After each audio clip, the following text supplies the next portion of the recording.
धन्य वक्ता सागर, आपने हमारे गांव में आकर कीर्तिमान हासिल किया है और डॉक्टर सुनील सिंह की देन है। रह गई सवाल कि आप इस गाने से इतने कम समय में सोशल मीडिया पे आपने जो छाई है, पूरा दर्शक देखने के लिए इंतजार है। गोलू राजा का वो गाना है वो, और कम से कम दोनों गाने का लोगों का इंतजार है, उसको पूरा कीजिए। जितना कम समय में आप सोशल मीडिया पे, अब तक बिहार में कोई नहीं है।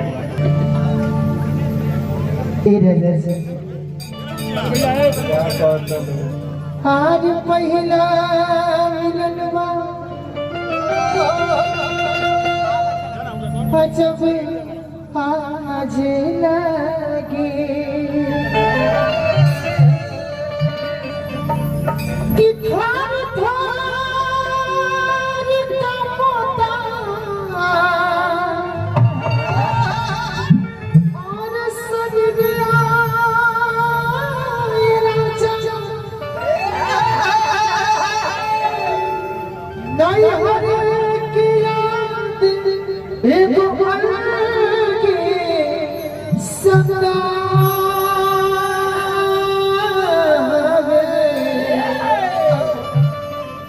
कि तो हजारा बाटे और फिक्रिया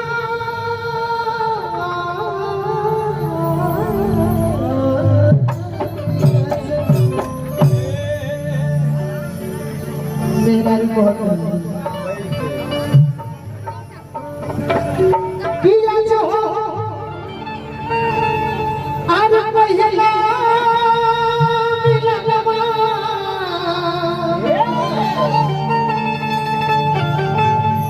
मिलन सजन के सजनवा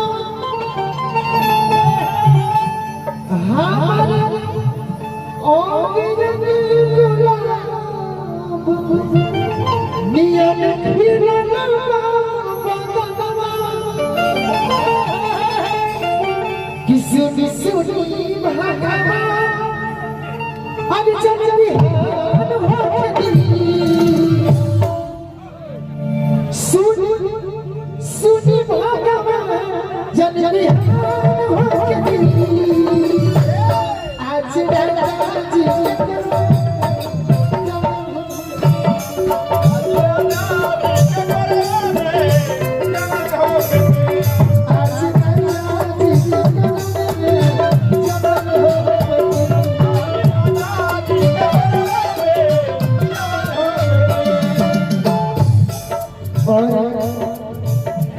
उदय प्रताप सिंह जी सुरपुरा निवासी 551 का पुरस्कार देंगे हमारे भविष्य में स्वागत करेंगे। आज राजा जी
लड़की कहत है मुर्गी के भाव में फिर से मैंने मुर्गी देखी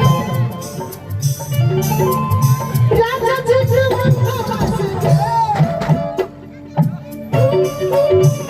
ये दिया